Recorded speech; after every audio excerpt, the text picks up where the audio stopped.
on our vibe be no strofe me hosebe fun ati wa no comment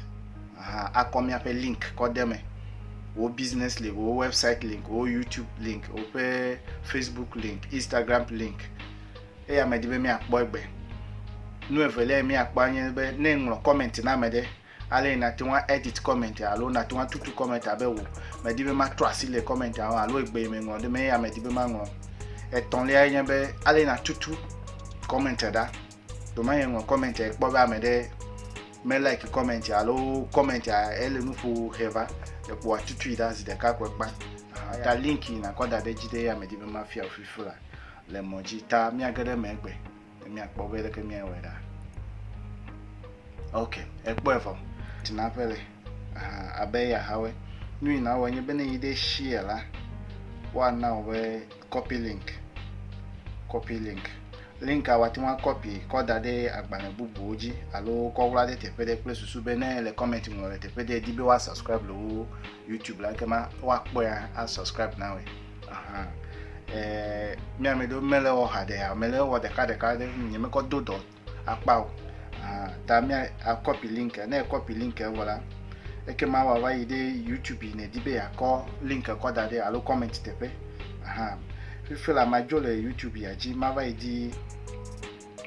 teacher Kwame megede teacher Kwame na megede teacher Kwame la matewa ngulo no video ya la mato video après susu ma gade funa mi okema me idete comment mo penya na me ngo comment voilà comment de komele no na de type na me ngo voilà ke maziji hadebe me copy va ita de ko maziji alo ma ide gome akoma na me ziji la automatic add computer china be ma paste maziji mele baba wa mi yan kata okay evazon ta linki me copy vai e yanya me ko da defi ta na me send la amesia me ke dibe ya po nyu video la ati wa po ta e ya me dibe ma ko chade eni me fia vai na ngro comment for abale me fia me vai wa ide gomi apete ke manage le gomi voilà wa ko link wa copy o pe link o business link yo o pe website link yo ko da dete be I refer me de be never export if you because menya mesia menya YouTube mu akpamayama me dibe maga fiana de ko pere un e ya nyima senio hadebe mele video example ku zameleta ne ide me bala anglo na be discard ta discard e ma mele ngo ta ma discard ne me discard voilà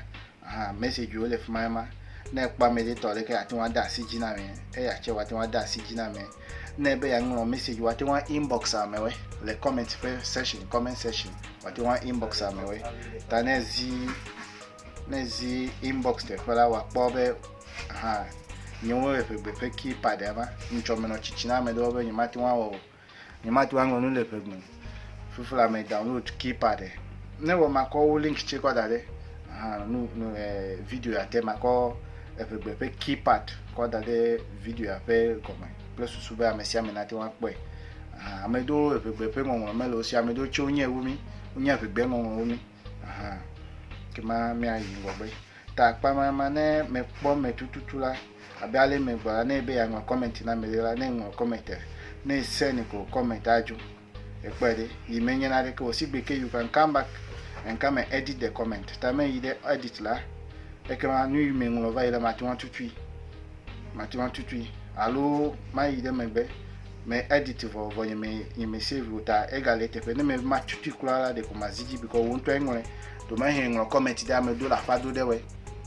amodo la fado de we na mo la fado de we si bela nu na we nye be de ko na delete comment direct e ke ma pa comment ajo na ye video tela maga po comment o e po de na ngo comment de po be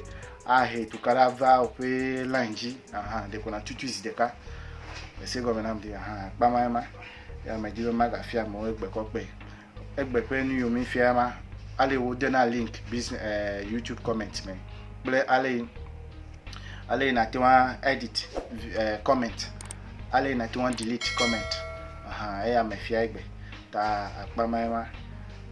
mi anoka me mega ngo subscription menye be na hefede taw aw eya ne subscribe ego menye be edibe yilenye jo na me ko video de ko dodala we ya nya me gbanto akpo akpamama we ya nya me gbanto akpo elevevele na subscribe chela efia be le chichina YouTube video ine pala video ejojina we video ejojina we mi afete mi le nusro mi atogbo no gbogbo bere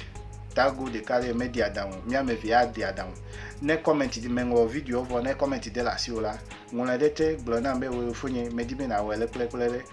nyemenya ya ole ke me awe e ke manye chema ado jijo na mi chema no asitrole mi ota me va monji teacher Kwame pe monji ya mi anoka me. Tell me pretty lies, look me in the face, tell me that you love me.